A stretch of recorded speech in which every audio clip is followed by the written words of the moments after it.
On dit souvent que la parole est d'argent, mais qu'est-ce qui se passe quand nos propres mots nous coûtent notre influence? C'est exactement ce qu'on va explorer ensemble. Comment notre façon de parler peut, parfois sans même qu'on s'en rende compte, diminuer notre présence et notre impact.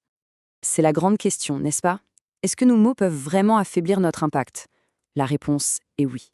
Il y a certaines habitudes de langage qui agissent, un peu comme une encre invisible, qui tire vers le bas la perception de notre confiance et de notre charisme.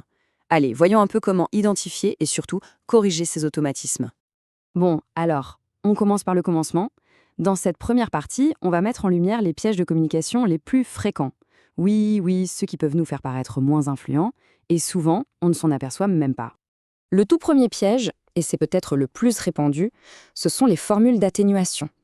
Vous savez, ce sont ces petites phrases qu'on ajoute presque par réflexe et qui viennent complètement diluer notre propos. Elles nous empêchent d'affirmer notre point de vue avec la force qu'il mérite. Et voilà, des exemples parfaits. Écoutez bien comment ça sonne. Ça minimise tout de suite ce qui va suivre. En utilisant ces expressions, c'est un peu comme si on s'excusait d'avoir une opinion avant même de l'avoir partagée. C'est fou, non? Deuxième habitude à surveiller, le biais de la négation. C'est quand on commence ces phrases en exprimant une sorte de doute. Le signal qu'on envoie est immédiat. Ça sent le manque de confiance. Et le gros risque, bien sûr, c'est que notre opinion ne soit pas du tout prise au sérieux. Ah, ces amorces, elles sont redoutables. Elles cadrent l'idée comme étant faible dès le départ. Le message est déjà perçu comme hésitant avant même d'être complètement sorti, ce qui, forcément, diminue radicalement son potentiel d'impact. Ah, les fameux tics de langage. Ces petits mots, ces sons qui viennent littéralement parasiter un discours. Ils peuvent donner l'impression qu'on n'est pas vraiment prêt, qu'on cherche ces mots. Et surtout, ils détournent l'attention de l'essentiel, le message. On les connaît tous, ceux-là, pas vrai? En voici quelques-uns des plus célèbres. Ils s'infiltrent souvent quand on est en train de réfléchir à la suite, mais malheureusement, ils peuvent nous faire paraître beaucoup moins sûrs de soi qu'on ne l'est en réalité. Et ça nous amène à un point qui est absolument essentiel. Il ne s'agit pas seulement de ce que l'on dit, mais surtout de comment on le dit.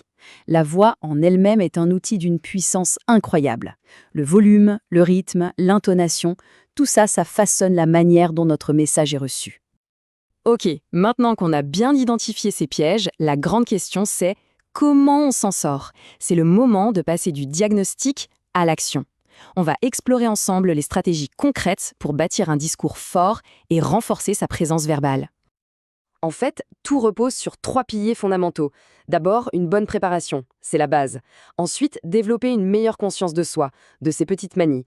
Et enfin, la capacité à s'exprimer avec conviction, parce qu'on croit en son propre message. Et ça, c'est vraiment le point crucial. La confiance, ce n'est pas juste un sentiment qui tombe du ciel. Non, c'est le résultat d'une préparation sérieuse. Quand on structure ses idées à l'avance, qu'on anticipe les questions, on gagne une assurance folle. Cette idée est géniale. Le but, ce n'est pas de ne plus jamais avoir le trac ou douter, ce serait irréaliste. Non, le but, c'est de projeter un message qui est clair, qui a une intention forte, même si on a un peu la trouille. C'est la conviction qui finit toujours par l'emporter. Allez, maintenant, on assemble tous les pièces du puzzle. On va voir comment la correction de ces petites habitudes qui peuvent paraître anodines peut en fait amplifier de manière spectaculaire notre présence et notre impact dans n'importe quelle situation. En travaillant sur ces aspects de la communication, la transformation peut être vraiment impressionnante. On peut passer d'une posture un peu hésitante à une posture vraiment influente. On devient plus écouté, plus charismatique et au final, plus respecté. C'est vraiment le message essentiel à retenir de tout ça. Notre parole, c'est un outil que l'on contrôle. Chaque jour, à chaque interaction, on a ce pouvoir. L'utiliser pour amplifier notre présence ou la diminuer. Au fond, le choix nous appartient. Et pour finir, je vous laisse avec une petite invitation à la réflexion personnelle. Quel est le mot parasite que l'on pourrait décider, là, maintenant, d'éliminer de son vocabulaire? Identifier ce premier petit ennemi, c'est peut-être le tout premier pas vers une présence beaucoup plus affirmée.